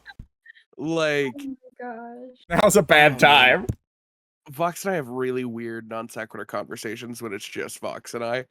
And Yeah, I that have was to my wonder. prime concern. Is just because it's like, dude, the amount of like, I don't remember what we were talking about that day, but it took Oh, no, 5 it- minutes. I love having a third party around because it really highlights the absurdity of like, we hopped on stream with Peanuts and Eco to play some Fortnite, and like we were very lax, we were very chill. It was the end of a 24-hour stream, so I just like had my guard all the way down and was kind of just chilling, as me and Jed are known to do. And within 5 minutes of them joining the call, we're talking about Doctor Doom crying about the falling Twin Towers and how ridiculous that is. Because it's like, dude, you've conquered the universe. Where was that sympathy, you know? It makes no sense for this character to be this upset about this, but it's funny. It's funny because, like, you know, funny Marvel comics. And Peanuts full stops us, and I'm thinking we're having a very normal conversation right now. And Peanuts full stops and goes, guys, it's been 5 minutes. We're talking about Doctor Doom and 9/11. What happened? You know? And it's like, that was the... And I heard from my husband who was in his stream. My husband's in everybody's stream, by the way. And by extension, I have ears everywhere. I need you to know. He shows up to everybody's... Because I'll look over and I'll go, what are you doing? And he's like, I'm playing some Stardew and I'm in dark stream in the background. It's like, oh, nice. And then, like, I'll hop into Crim's chat later that evening, and it's like, oh, Crim's live. I'll stop by and say hi real quick. And my husband is, like, actively chatting back and forth. It's like, what are you doing? Get out of there! Get out of there. But no, yeah. Goodness. It's just, like, I heard from my husband, who was in Peanuts chat during their, like, drunk trucking stream on the 4th, which is a very funny idea, might I add. And he was still laughing about it, and I was like, God, I'm so glad we have a show, dude, because like some of the absurdity here just needs to be pointed out. So I'm glad to have a third party around every now and again. But no, yeah, I don't know how we got off on non sequiturs and whatnot, but here we are. Yeah. Next question. Push the show forward. What are you just talked about Willow Media a minute ago, Bush? What are the plans going forward for Willow Media that you can talk about publicly? What sort of is the like guiding line of just like where would you want Willow Media to be in a year, in 5 years? What are you planning? Who? Okay. What do you got in mind? I want to hear all of it from the both of you. Sure, from my personal experience, there's like 3 things that can come up to my mind. That would be multiple projects, merch, and charities. Because right now, I'll start off with merch. When it comes right now, we're actually working with Beely to help us do simple bracelets and cuffs. And I'm not here to self promo, but go check out their go check out their bracelets, Bun Beads. But basically, we collaborate with Willow during season 1, and for Consecraft, you saw the giveaway with the Herobrine styled bracelets. It's just simple stuff like that. And we kind of want to evolve. We kind of want to work with them more when it comes to doing more merch type stuff because they do their own. They have their own merch company. So we're hoping it will come to a point in time where we'll be able to do like Willow type merch, like posters, T-shirts, plushies. What do you think, Enzo? No, I was telling this joke. No, you're not allowed to have a Bush plushie. I was telling Enzo this joke, or like, no, I think Enzo was telling me, being like, Bush, if you got a plushie, everybody would waterboarded because of all the pain and suffering you have caused everybody. I'm going to fill it with milk and slap it against the wall like that Webkins.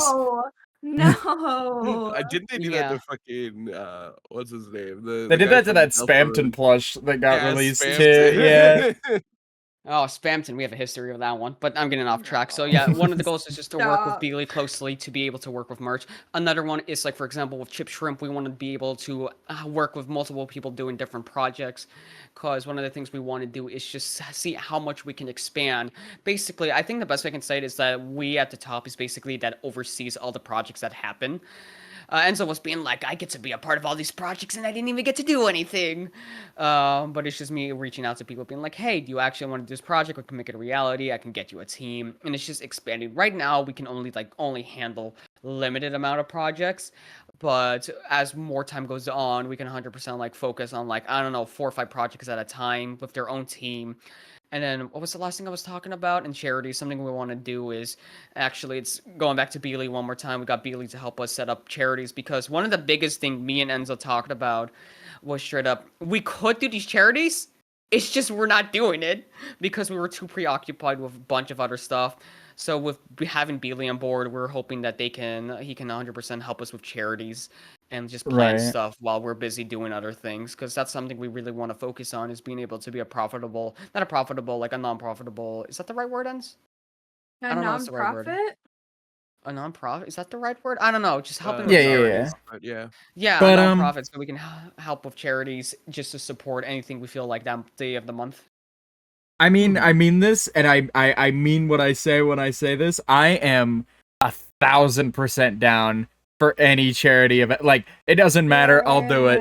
I don't mind a bit because I absolutely love doing charity stuff. I'm sort of, again, I'm in on my own. I'm a very small streamer, so I don't get a lot of opportunity to do charity events.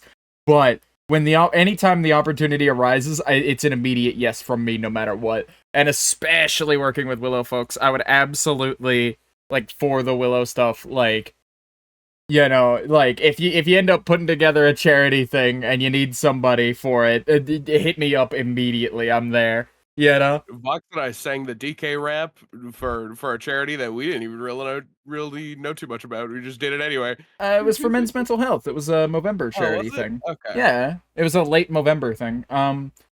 But no, yeah, it was that was a good stream. That was fun. An absolute stranger just showed up in my DMs and was like, "Hey, do you wanna do a charity stream? I'm trying to find content creators who want to do this." And pro tip, it didn't go badly. It didn't go badly. It was just very poorly planned, and I don't think I will ever take a random DM and go, "Yeah, I'll do it." 100% committed to it seconds into meeting a person ever again. Just simply because that's Anybody will tell you that's a bad idea, but like it was a bad idea. It went well. It went well. The actual event went well. A lot of money was raised. It was just like poorly organized, is all.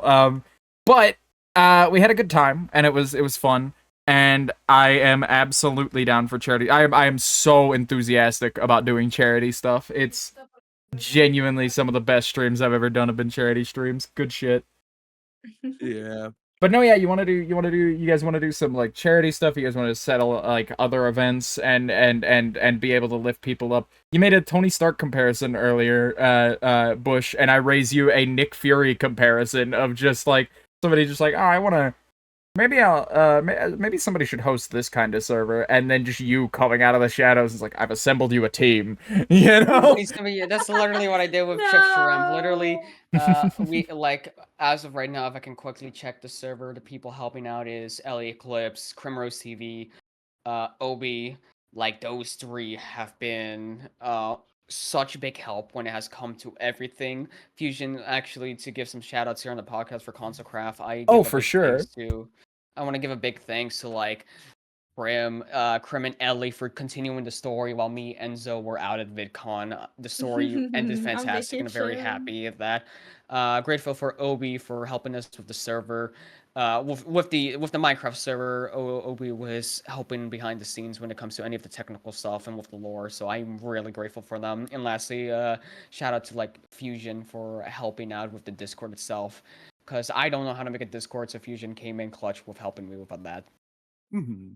I'm so glad I'm not the only one who's completely lost on like setting up Discord servers. It just eludes me.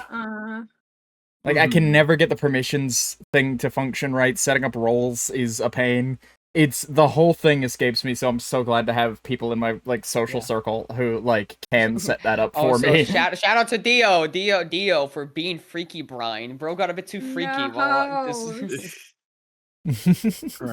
Dude, characters like Freaky Brian and the Wizard and whatnot are just like some top tier stuff to me. I love that kind of thing.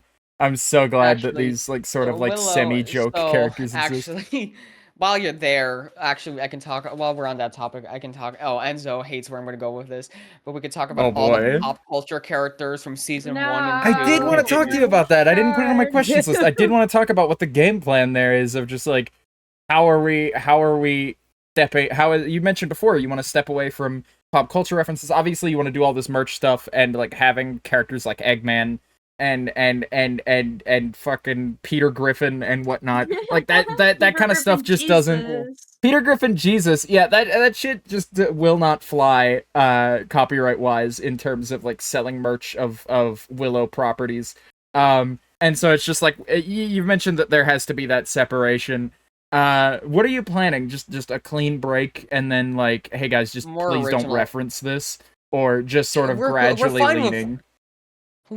I'm fine with references and like pop culture here or there, but it cannot be the main focus of the story anymore, because of just we want to do merch, but we can't go on having Peter Griffin merch or like straight up Eggman, because straight up they're IP owned, you know, characters.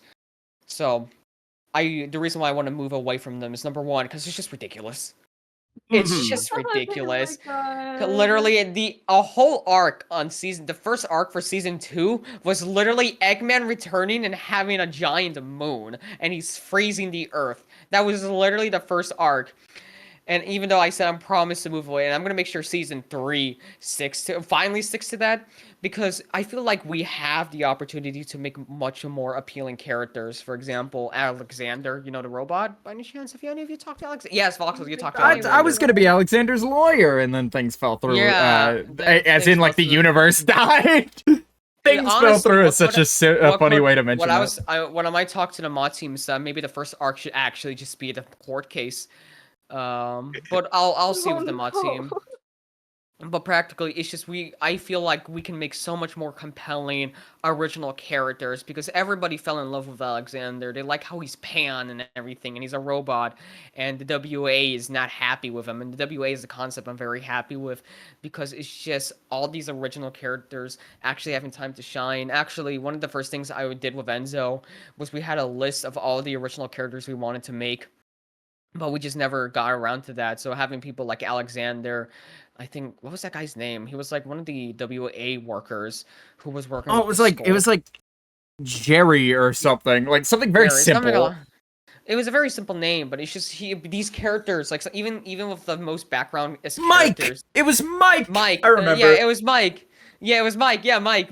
Yeah, these characters, they have such minimal roles, but people are so happy with them because of their simplicity and how charming they can be. And I really want to expand on that. And also because I can't be also, I should also say this now. I played every character. Every character. It's basically Bush with a different font. That's literally what it was for so many, like, days. Oh, you want Alexander? Give me 2 seconds. You want Mike? Give me 2 seconds. You want Bush? Give me 2 seconds. And half the time he'll be in the wrong skin. And half the time, it's because Essentials didn't work. That's Essentials would bug me yeah, out. Essentials. But I was on the red. Yeah, but that's why. So we just have more original characters, and basically it just shows that we don't always need characters to keep the story going. We have the members themselves to continue that story. And so, anything to comment on that? Oh my gosh, we're gonna do a lot of lore on season 3. I'm excited that we're moving away from pop culture references because that's gonna force players and the staff team to make, original characters and come up with whole stories and personalities for them.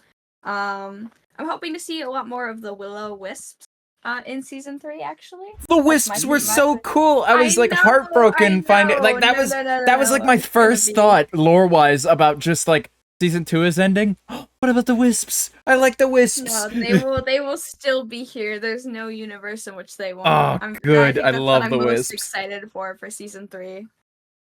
Oh my goodness.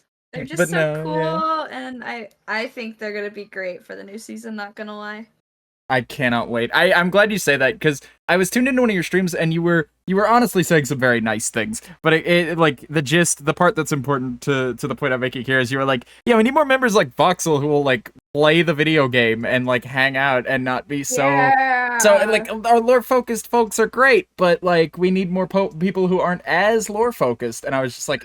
yeah, that's cool. And then I planned the most lore-intense character I've ever had for season 3. Like, yeah. Bush, I'm sure you remember, like, that, like, dingy, like, office that we were sitting in lore that you called me into, and you were like, I barely had an idea of what my character was. You had no idea. And, like, you're like, I don't think we had interacted outside of, like, welcome to the server, And so it was like, it was very awkward. It was genuinely one of the most awkward stream moments I've ever had. And I was just like, but don't worry, this season, I've resolved it. I've got plans. I'm putting together, like, companies and logos. Dude, it's ridiculous. I'm gonna drop this in the chat as a little sneak preview for just YouTube. I'm not gonna pull it up on stream. But I'm working on a little something. I'm working on a little something for season 3, which will become a very big something. But no, yeah, I'm working very lore intensely on things, and it's looking like it's gonna be a very lore heavy season all around. So I feel a lot less bad about it.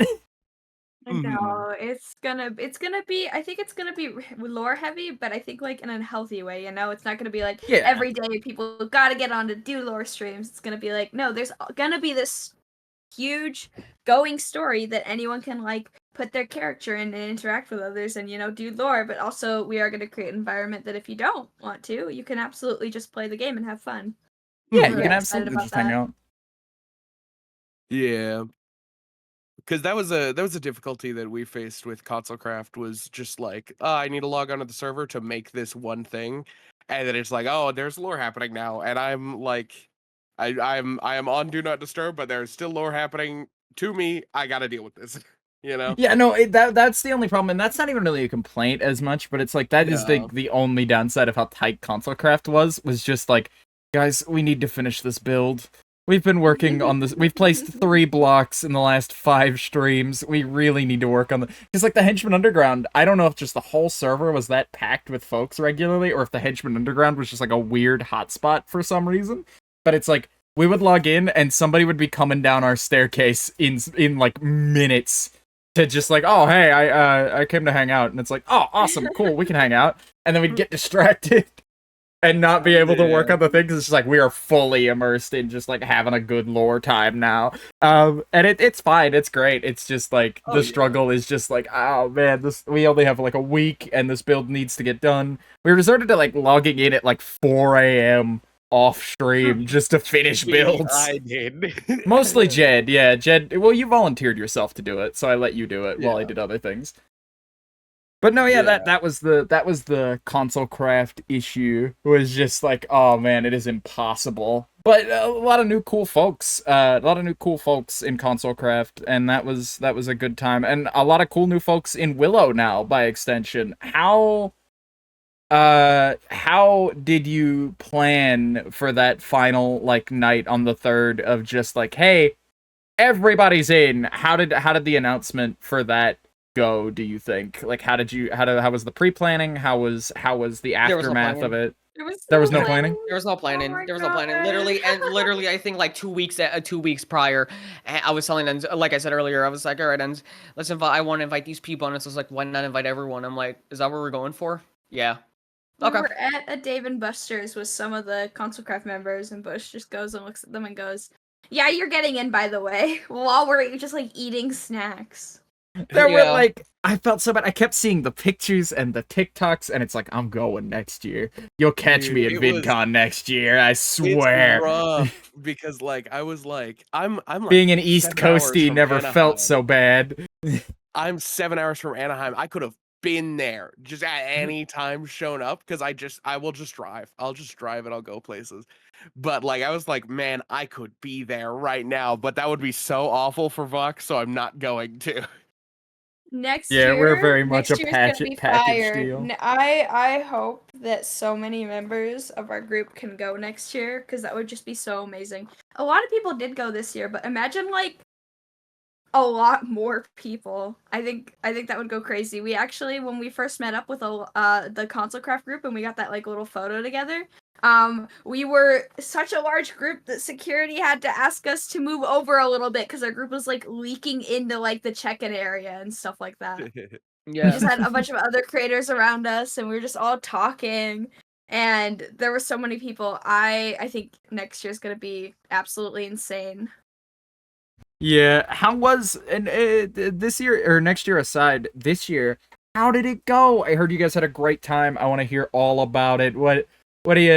How was meeting up with all the Console Craft people and all the Willow people by extension? Oh How did it Everyone go? was so sweet. It was so nice. I lost Seeing everyone for a the first bed, time. and Jake Stone got staff. Oh my god. We're in line to get our like passes, right? And we see Jake Stone like 4 rows above us, and bro just walks over and they're like, chess rematch, what are we gonna bet on it? And jokingly I was like, Willow staff, and the both of them gasp and they're like, oh my god, absolutely. Bush lost so hard. He lost, man. And then Jake was like, okay, let's do an arm wrestle, but if you lose this, then like you have to tweet about me getting staff. And I was like, oh, Bush is so cooked. He's not winning this. He didn't. I have a video of him just absolutely getting destroyed. He started the arm there's wrestle video evidence of Bush getting demolished. Like the countdown was going and Bush started early to like try to get him off of his feet, and he still lost like instantaneously. Oh man. Oh my gosh. Oh, I do want to talk to you though, Enzo, about this like D&D class TikTok that filter thing that you guys did.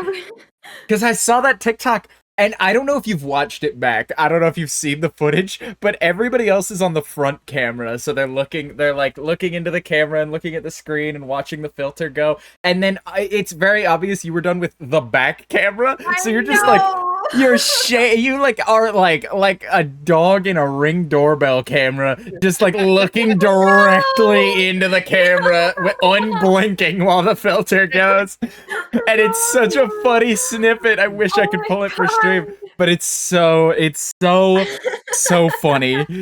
The one with Dark? Yeah, Yeah. Dark was. Everyone was kind of tired, and I was like, I would just love to sit down. So we made a little circle in the corner of the carpet, and Dark's like, I'm gonna make. I just pulled it up. I just pulled it up. And No it's way. just looking. It's just looking like a lost dog. I've never seen this. Hold up. Here, I'll put It's it a in dog the TikTok. It's I'm really gonna- the circle of Alright, hold on. everyone. I'll put it in the chat. But yeah, no, it's that VidCon looked like it was so much fun. Oh my God, it And Vox and I was. will be there next time for sure. There we go. But yeah. Yeah, Oh, no, so we'll funny. definitely be showing for the next one. But it looked like you guys had a lot of fun. That TikTok is so ungodly funny. It's So deranged. you look out of your mind. I It's didn't great. even know what was It's going on.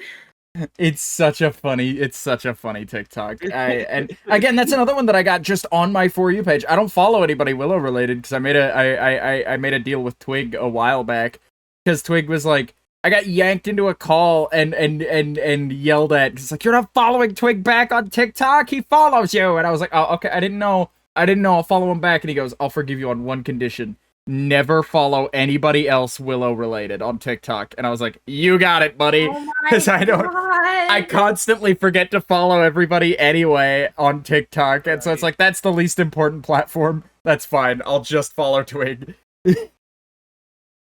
Christ. I like to follow everybody. That was one thing that I did was I refused. Yeah, to Jed let was not myself gonna get have caught the lacking. game Of the like, oh, you're not following me. So I went into the tweet of all the ConsoleCraft members and I followed every single one of them. And I was like, all right, this shit ain't happening again. Which is apparently a normal thing to do. I don't follow anybody immediately when that sort of thing happens. I wait until I interact with them naturally, and then I'm like, oh, I'm not following you. Let me fix that. And then I do.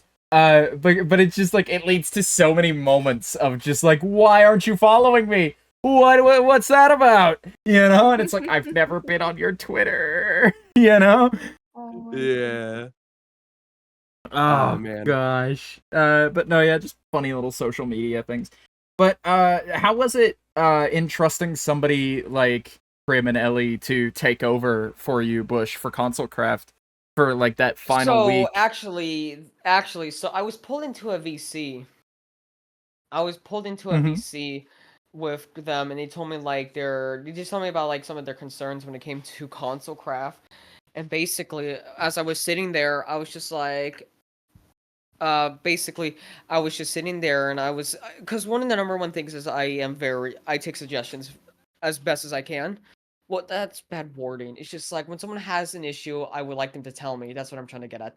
So basically, they're telling me they were just basically telling me their concerns about the story and everything, and I'm like, okay, and basically I told them, do you guys want to take, I don't know if they asked to take over or I asked them to take over, but basically they put so much convincing arguments and points that basically when I switched the story to them, I just had to teach them the commands, but once that got over with, they really are very passionate about ConsoleCraft.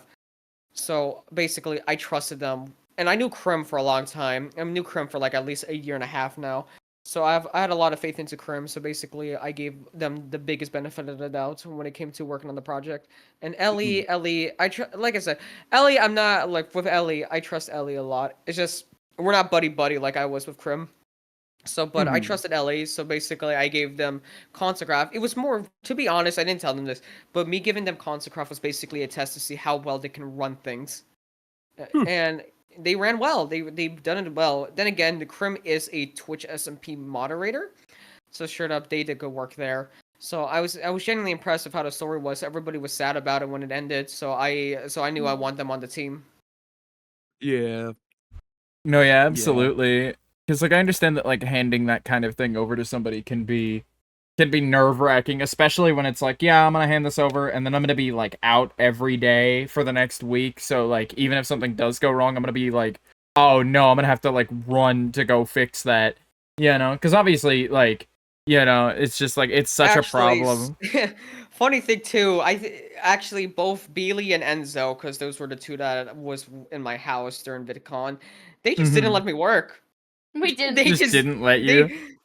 No, they didn't let me work at all. I stayed in Bush's Don't room. He wasn't allowed to work. Vacation time. don't tell my husband that's an option. Like Yeah. that being in my home means he can just prevent me from working when I shouldn't be. Yeah. Oh, Gosh. But no, yeah, I'm glad you guys had a good time at VidCon. I'm glad it was a good time. I'm glad there weren't really like nobody was really that worried about how console craft, you know, was, and we were like everybody was sure that it was in good hands.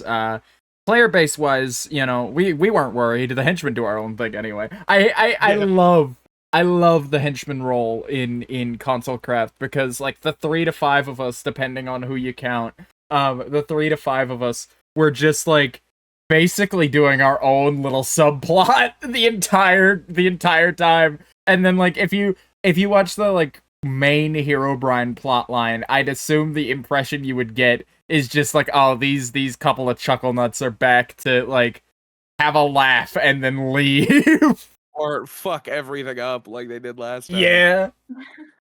And like at the end of it, when everybody was getting into the portal, we kind of just like, yeah, we got our own ending going on, so We had to We like gotta come up go. with something up quickly. I'm just like, yeah, Jed can't travel like that right now. His brain is fucking fried. We need to not have him do that. You know? Oh, funny lore thing while we're lore dumping. Real quick. Speaking of lore dumping, at the end of the birthday stream, there was this very funny moment, and I encourage you to look at the VOD if you get the opportunity and skip straight to the end when I'm rapping, because I was like, yeah, no, that was a good Fortnite segment. I think we're done here. And it's like, oh, everybody's being called into a console craft VC to talk about Willow stuff. Now that we know that everybody's in, and the lore is being explained. And I was like, okay, I could spend a couple minutes doing that, and then I'll find a good excuse to leave, and then I'll dip, and end stream. But I didn't get a good excuse to leave.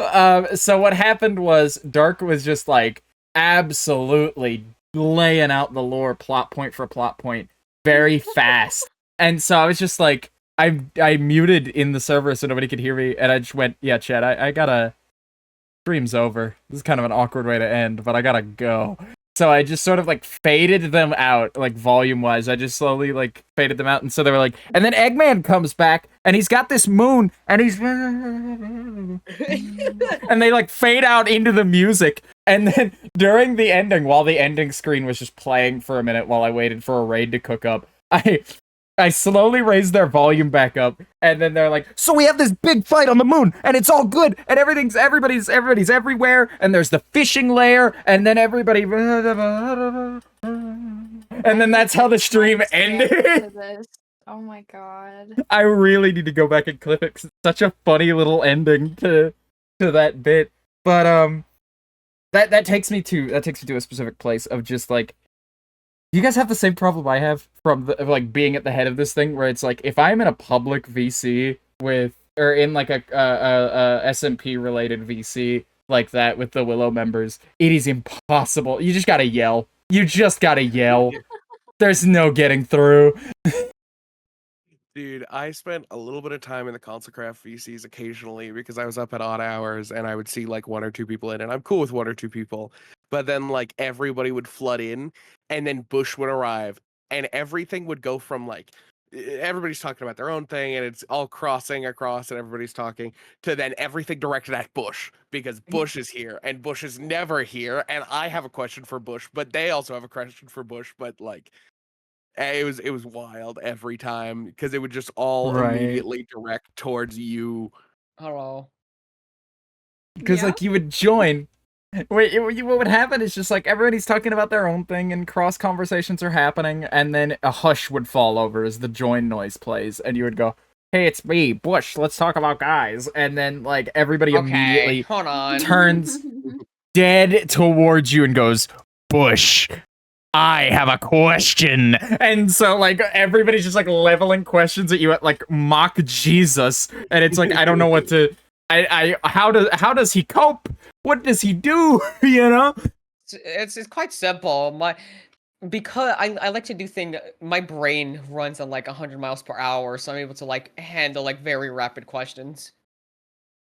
Just Mhm. able to juggle, which I'm guilty of it too, because like I had most of my questions for this were just like, you know, if I ever have Bush on the podcast, or like I started writing questions for Bush as a podcast guest based on like the things Bush has done and does do, and I got like maybe a third of my questions from that, and then I was just like, okay, I need to expand my question list to fill a couple hours, not knowing that Enzo would be here too, and I was just like, wait a minute, I'm gonna have Bush on the show. That means I have Bush trapped in a VC for 2 hours. Hell. I can ask him all the pointless questions I've ever wanted, and then we hung out on your stream for like an hour and 20. And so like I got most of the pointless questions out of the way there. Mm-hmm. But it was such a thing of just like, Bush is gonna be here. Get him, you know? Yeah. Oh man. But no, yeah, we're that's like the end of my question list. So I don't know. What do you guys do you have any general thoughts about Willow as a whole? Like season 2, Console Craft, season 3. What are your general overall feelings on where it's at and where it's going and where it's been? Anything else? Oh my god, I've made so many friends thanks to like the Willow SMP projects. I think it's like one of my favorite things that I've done the last 2 years, honestly, and I'm so excited to see how it goes, you know. Next Mhm. season, literally less than a month away. Oh my god. Yeah, for me, I think I'm just very I think I'm just very looking forward towards the future because that's the most I can do. What I was talking about earlier of like what I everything is an experience to me because I am still pretty young, so everything is just still like a big experience for me. And anytime I make a mistake, I try my best to learn from it and try and improve from the better. Because I think because I'm a firm believer in always I think it always keep going forward and keep doing the best you can because life is long, life is very long, and I think you just gotta cherish every moment you get with everything, and that's why I'm so happy with Willow because it's an experience that I'm enjoying right now, and it has even shown it has affected my personal life too, that of how much this project has helped my self-esteem, how much it has made me happier, how much more creative I've gotten with all my projects, and I'm just very looking forward to what could be possible in the future. Mm-hmm. Awesome anecdotes and thoughts and opinions there. That's more than I expected out of that question, but I didn't have any pre-prepared because we didn't know we were having Enzo on today, but I did come up with a question for Enzo, a question God, for what? just Enzo over the last 2 hours. Yo, That get question head was, Bush. what happened to streaming regularly? Oh no! I was Sitting right. here. Took you 2 hours to cook that up. I was right. During Console Craft, you were like, no. yeah, I'm gonna stream so often. I'm back. It's real. We're good to go. I'm gonna keep streaming. It's gonna be great. And I was like, nuh-uh. Don't listen. Don't listen, Chad. Enzo's gonna fall off within a week or two. I was right. What I was happened? literally Fuck. sitting here and I was like, what if I canceled my planned stream today to sit down and watch the rest of the boys with Bush? I was gonna ask him that the moment the stream ended. Now I gotta stream. I feel so called out. It's gonna happen. Guilt. You're not ready, Voxel. It's because I'm too powerful. If I started streaming regularly, who knows what would happen? Oh my Who gosh. knows what would happen? I guess we'll never know. Mm. I'm sorry. I'm so mean. But no, yeah, I'm no. streaming today. You're Get streaming fucked. I'm today? streaming. You're streaming today. Oh, All right. Well, I'll hold yeah. you to that. I'll be there. I hope. I vote for the Vox to be removed from Willow and me to take his place. I'll put on a Yeah. rat. No, wait. Like, Hold on a minute. Sounds like a Hold on a rat minute. suit. No. Rat suit. Yeah, like it'll be like one of those cheap, Uniform. shitty felt suits, and I'll just kind of put it over top of the robot shit. But Oh my god. Yeah, it'll be great. I vote for it. What do you think, Bush? Yeah, sure, I'm all for it. Damn. get him out of the Willow server. Get him out of there. Can't believe Get him- this. get- I get that can't rat believe you outta do this to me. We need pest control on the Willow SMP. Oh my god. Whoa. Yeah, Can't rats believe are this pests. shit. Anyway, But Oh, no, man. yeah, that I'm glad you guys are at a good place with the Willow projects. I'm glad things are moving along well. I'm glad VidCon went well, and most of all, I'm glad to have you guys on the show. That's the prime thing. Two birds, one stone, knocked out immediately. Let's go. But no, yeah, that's been the end of my questions list fully. I But, think it might no, be yeah. just time to wrap early. It might be time to wrap. Yeah, we're just a smidge early. I'm kind of stalling here. But Shorter you know. we've talked about on the podcast, Vox, that sometimes just because it's shorter content makes it better content. Sometimes, Yeah. yeah. Because you Sometimes don't have to, shorter like, is better evolve. because you don't have to meet a time limit that isn't necessarily coming natural. That's Oh no, I know what I wanted to talk about. I do have something my written God. down here. Oh, Oh, Chalubi had this idea. Chalubi's such an innovator. Oh. What a guy, by the way. oh Chalubi had my this idea God. of like, what if I just throw my ads out? What if I just like talk to Twitch, Oh. cancel my affiliate altogether, and just start running my own ad breaks that I control, that consist of like, hey, I do this other thing, or I have a Patreon or a Ko-fi account that you can go check out. That are like a minute long. They play during BRBs and whatnot. And I'm stealing this idea, mind you. I'm not leaving the affiliate program. I'm just gonna start running custom ad breaks over my Twitch's God. ad breaks for things like the podcast and whatnot. But I thought that was such a neat idea. And of course, there are a couple kinks like, what about channel points? What about this? What about that? But I wanted to hear what you two thought about that, because I'm sure you're aware of this idea. I'm a I've heard YouTuber. I have no so comment on much- this. I've I have no heard comment on this. I'm a so YouTuber. much about this topic. In fact, Chuli actually made the Patreon. It's not public yet, but he's like actually started working on it and stuff like that. And I think it's honestly really smart. I really agree with his like opinions on how much Twitch doesn't seem to care for anyone, but it's like 1% of like top streamers, And even them, like you could see like big streamers are getting banned for no reason or like dealing with so much like drama with Twitch in general. It's just not it's a good streaming platform. They don't care for their creators though. And if I think everyone just kind of went like, "Hey, we're all gonna stop using the affiliate program until y'all change," they might actually start doing something. So I think this is a very smart thing for Chalubi to be doing, especially since, he doesn't stream to, get subs or, he doesn't stream as consistently as he'd probably like to. So doing Patreon and own personalized ads himself and not, feeling the pressure of having to stream because he gets subs and stuff like that is just going to be so much better for him, and I'm really excited to see where he goes with it. And you should totally steal that idea. I'm going to let you guys do it first. If it goes well, I'll join the train. So Yeah, that's what I was telling Chalubi, was like, that's a great idea. If it crashes and burns, I will retract this statement and won't be doing it myself. But if it goes well, I'll follow, so that's my plan, is no just to comment on my end. let Chalubi ride it out and see if it works out for them. And if it does, I will totally steal it. I've got like 37 followers on Twitch. 37. Let's go. Yeah. Could we I make it have 38? Affiliate, dude. It's Not worth it. rough. The grind out here is rough, dude. The early Twitch grind is like a mess. I will agree with you there. It is like, it's such a snowball that like on Twitch, where if you have numbers, you will continue to get larger numbers. But until you have a number, it's just like you're out of luck. a struggle. Yeah. Yeah.